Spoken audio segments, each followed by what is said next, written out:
Hey guys, I haven't made a video in a while, so I figured I'd go ahead and make one. I don't really have a lot to say. I know last time I talked a little bit about the words that were popping up synchronistically in my life. Um, Crown and royal. And I specifically talked a little bit about royal and road and tarot and the royal path. Tarot. I didn't talk about crown. And no, I'm not secretly an alcoholic, although I do keep my tarot cards inside of a Crown Royal bag now, specifically because of that. Like I said, I didn't really talk about crown, and I feel like that's important. Crown. It wouldn't be important for most people, but my name is Stephen. Stephen used to be, before it was Mandelaed, it used to just mean loyal. Now it means crowned in victory. Stephanos. Which is funny. If my first name means crown in victory, what does my last name mean? My last name is Lawson, son of the law, I always thought. It's a plain old English name, probably has something to do with a sheriff or a lawyer or something to that effect, some kind of administrator, some kind of barrister, as they would say in merry old England. And that's not the case at all. It was actually brought back from the Crusades as a surname. You see, Lawson actually comes from law, which was laurels. Laurelson. Laurel is referring to the crown of victory. The olive leaf crown that was at one time cut from Mount Olympus, the branch of olive leaves, by Hercules himself to celebrate the first Olympics, and fashioned into a crown to be given to the victor. In fact, there's a story about Xerxes, the king of Persia, whenever he was invading Greece and was bearing witness to the Olympic Games. He asked what the winner won, thinking it would be something of monetary value or land or women or some other Persian idea of wealth, and he was told by Leonidas that they win a crown made out of olive leaves. And he was like, what? These people are actually competing over a crown made of leaves? I can go make one right now. What's the point of that? But it's all about the pride. It's all about the victory. Olive leaves are interesting. The olive branch piece is supposed to represent peace because it was brought back by the dove on Noah's Ark. After he first sent out a raven, it brought back nothing. Then he sent out a dove, and it brought back an olive branch that symbolized peace between man and God. God wouldn't try to fuck us over anymore, and we wouldn't, I don't know, blow him up with a rocket ship full of nuclear bombs or whatever. Whatever we were doing that was so tragic. Of course, that goes into the whole Nephilim thing, but I'm not going there with this video. So the dove brought back an olive branch. And from here on out, it symbolized peace. That wasn't what the intention was behind the olive branch being brought back by the dove. You see, the olive branch can be cut off of one olive tree and transplanted onto another olive tree. They call this grafting. You take an olive branch, you cut it at an angle from a healthy olive tree, and you take a little drill or a knife, and you cut a hole into the new olive tree you want to graft the new olive branch into, and then you stick the sliver of the branch into the hole, wrap it with mud and cloth, a ribbon, and it will actually take the new branch and start putting out new olives from the new branch that was grafted on to the old tree. This was a metaphor because God was essentially saying, with this whole olive branch being given to the dove thing, that he was grafting a new branch onto the DNA, to the family tree of humanity, by taking Noah's family and grafting it onto the old barren olive tree. So this idea of being able to transplant one branch and put it onto another tree is essentially what the metaphor was trying to say. Nothing to do with peace. It had something to do with DNA, but not peace. The olive branch, it surrounds the United Nations. It surrounds multiple flags, even Halo, if you're familiar with the video game series. It's on Star Trek's United Federation of Planets flag as well. The olive branch. See, whenever olives are pressed down and turned into olive oil, which can be used for fire, it's used in Hanukkah lamps, that olive mush is called the Christ.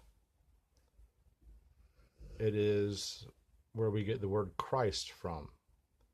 This is the reason Christ sweated blood in the Garden of Gethsemane, which is the Valley of Olives, Garden of Olive Trees. Because whenever he was pressed through his stress of knowing what was about to happen to him, he was dripping blood like an olive press drips olive oil whenever it is pressed through an olive press, not stress. It is one of the 5 trees of paradise, the olive. But we're here to talk about crowns, right? The laurels of victory, the crown of the victorious. Like I said, Stephen, or Stephanos in Greek, means crowned in victory. And you have Lawson, or Laurel's son, brought back from Italy from the Crusades, from the Crusaders going down into Israel. Laurel's son, Laurel, was a place where there was a bunch of olive trees where they made those types of crowns for the Olympic Games as well as other things. So my name literally means crown and victory, the son of the place that makes the crowns of victory, which is odd. Like, my first name and my last name both refer to the same thing, an olive branch crown. It's, to me, it feels strange. I think now that my name means more than what I thought it did. You see, I used to think that Native Americans did it right, that whenever they were naming their children, they had like a placeholder name for them. However, whenever they became an adult in the tribe, they would go through a ceremony where they were named by themselves or by a member of their community and or family, a name that was appropriate based on their personality. That to me seemed more appropriate. However, now I think that the spirit somehow influences the decision of the parents to name a child what they name the child for whatever reason, and that it makes sense for everyone if they are of a spiritual persuasion, at least. So names are important. Names tell us stories about the past that somehow relate to the present and probably the future. I'm not saying I'm going to win the Olympics by any means, but crown and victory, a king, a prince, the victorious dead, the victorious in this game of enlightenment. I don't know. Of course, you have the crown chakra, which isn't even really inside of your body, slightly above your head. I used to think that that was the whole point of chakras, was to get your chakra to a point, get your kundalini to a point in your chakra system that was high. That I was thinking that you started low in the root system and you worked your kundalini up into your crown chakra, and that was when you're enlightened. I now believe that one kundalini moves down while the other one moves up, and the whole point is to get everything spinning at the same time until you can dump all the energy into your heart chakra. This is what they call the first initiation, the Christ entering into the heart. Like I said, Christ itself means Christ, olive oil, the crushing, which is where the word crush also comes from, of the olives to make olive oil. Which is interesting considering olive oil is flammable, and the whole point is this spiritual ignition, this flame of your higher self. So yeah, crown means just as much as royal does in this context. I don't know what I'm crowned by, or if I'm crowned at all, or if I will someday receive a crown, in a metaphorical sense, of course. But like I said, interesting nonetheless. Oh, I know what something else I wanted to talk about. I'm shuffling, and I keep pulling up the full over and over again every time I shuffle, which is interesting. Random deck cut. Let's see what we get.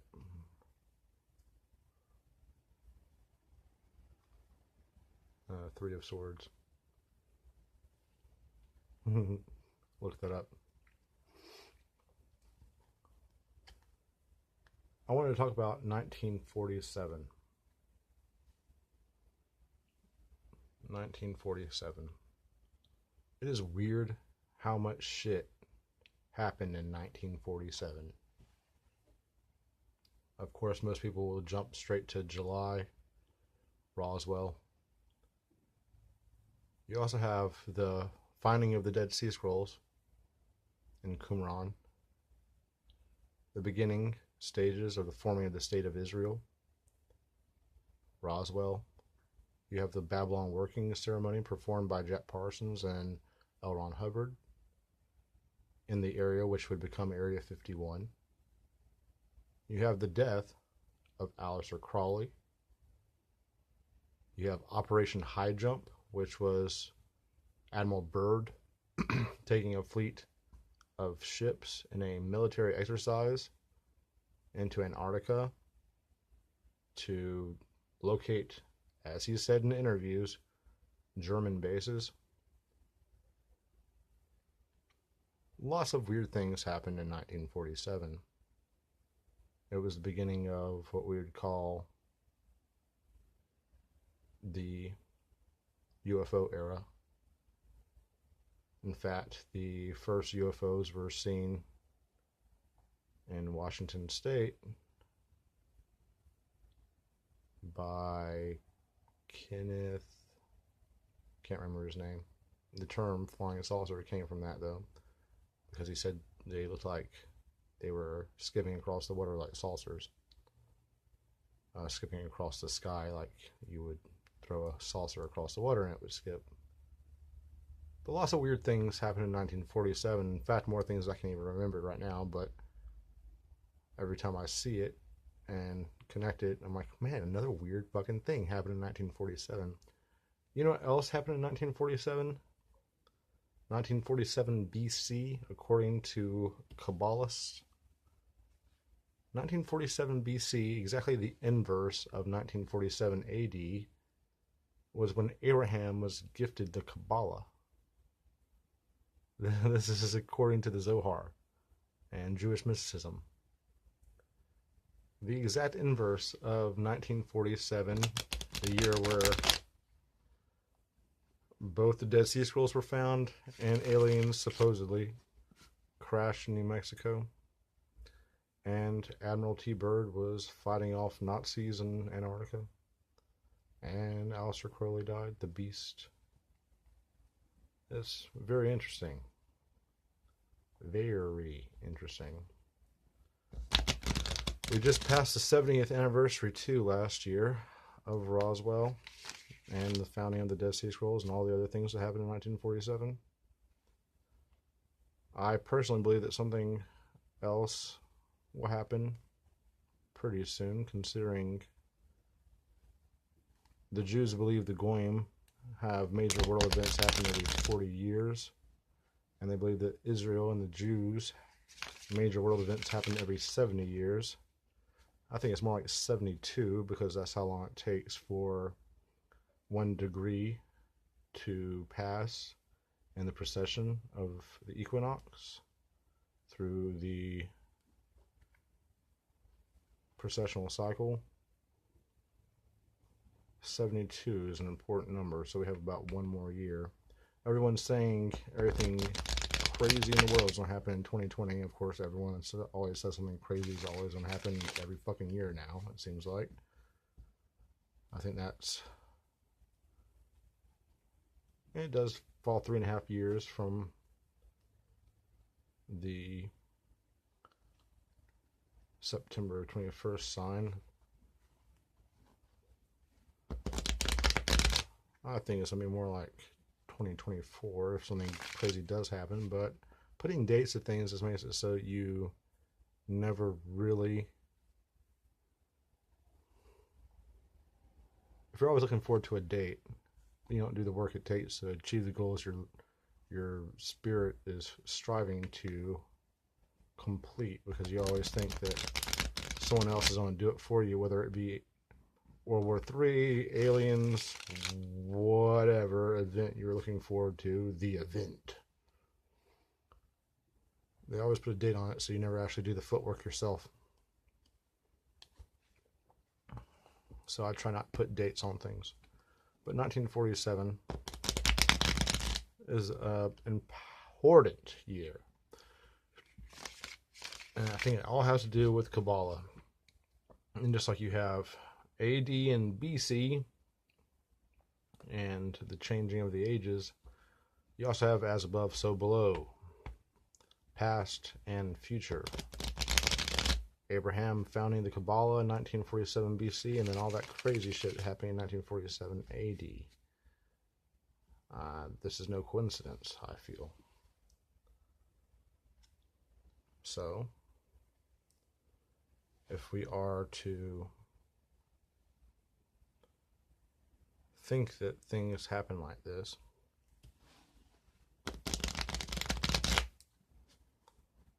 then why don't we look on the opposite sides of the globe? Which is interesting in and of itself, considering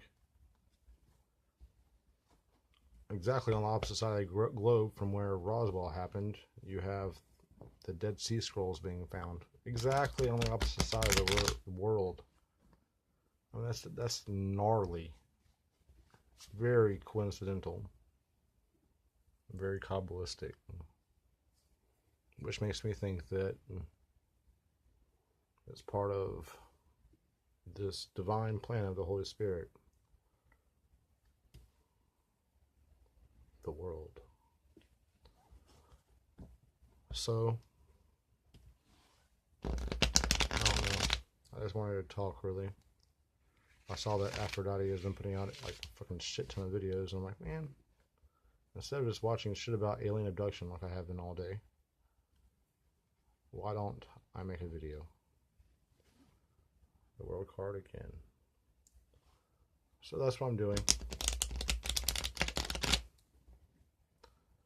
Alright, my next video can be about anything you guys want it to be. Tell me in the comments below what you guys want to talk about, and I will chit-chat one-sidedly to the camera till your heart's content. I would greatly like that. I want to talk at some point about Hecate, my new favorite goddess. She is a tripartite goddess, just like I believe the actual Godhead to be.